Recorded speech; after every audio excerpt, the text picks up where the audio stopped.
If you're new to this channel, then first off, welcome. Thank you for being here.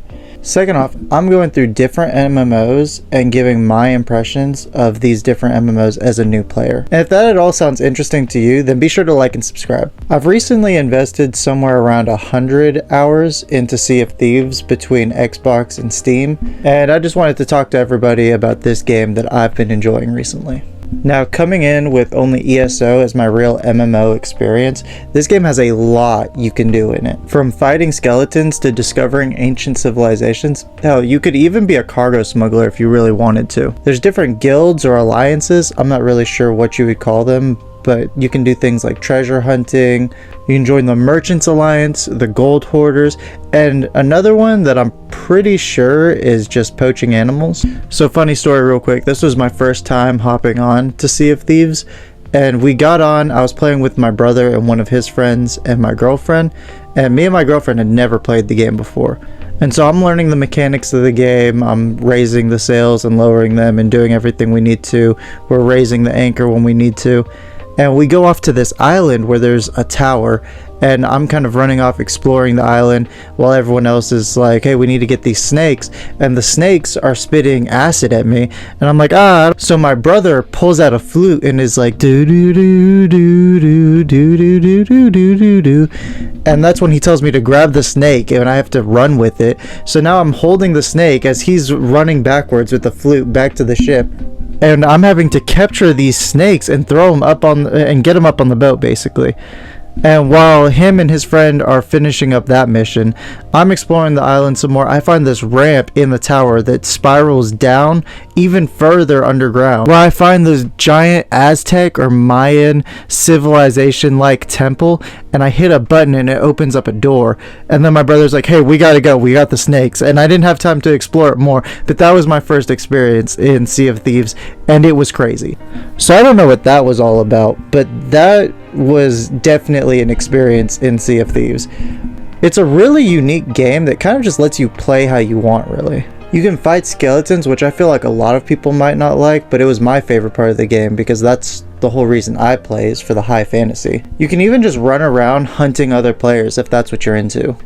The ship mechanics are also more complex than I thought they were going to be going into this game. I don't know, I guess I was expecting something more like Assassin's Creed Black Flag, but no, it's extremely, I don't want to say detailed, but it's accurate to what you would need to do. You need to raise the sails, lower them, like I said earlier. You have to work together to raise the anchor, raise and lower the sails. Somebody has to be steering it. I mean, there's a lot of components that really go into making this ship work. Now, side note, but why are there so many players that get on open crew and just sit at the front of the ship and aura farm? That's all they're trying to do. From my experience, players in open crew don't want to do anything that has to do with helping the ship. They don't want to help participate, they just want to sit there and pretend to be a protagonist. And they're typically the ones that fall apart as soon as conflict emerges. Newsflash to people who play games like this, you can't be the main character if you can't keep your character alive. And usually the real heroes of your adventure are going to be people who've invested enough time into this game to get good at doing everything, and they're probably going to heavy carry your entire crew. Now, at least that was my experience playing the game, but I can at least say that open crew is the absolute worst way to play Sea of Thieves. You're better off just checking Reddit to find people to play with. I would describe PvP in this game as frustrating in the best way possible. I'm not typically good at PvP games, so take what I have to say with a grain of salt. The only reason I'd really win a fight in this game is because of my friends, or because I'm fighting a new player, or just dumb luck, really. And sometimes it's all three. But I feel like when you have a good crew and everybody is working together, you can really feel the synergy of everything going the way it's supposed to. And it just becomes that much more satisfying when you take down a sloop trying to steal your treasure. Now, I can't say that I've played every way possible or that I've done everything in Sea of Thieves, because there's just so much you're able to do in this game. But I can say that with 100 hours invested, I've really enjoyed my time in Sea of Thieves.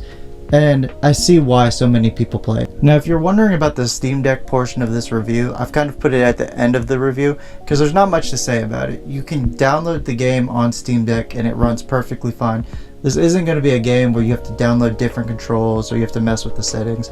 It pretty much runs as soon as you download it. So this game works perfectly on Steam Deck, and I couldn't recommend it enough. Now if you guys want to see me play more MMOs, then make sure you like and subscribe. I'm currently playing through Sator, and as soon as I have 100 hours in, I'll probably put out another video on that game. But let me know what games you guys want to see me play down in the comments below. Thanks guys.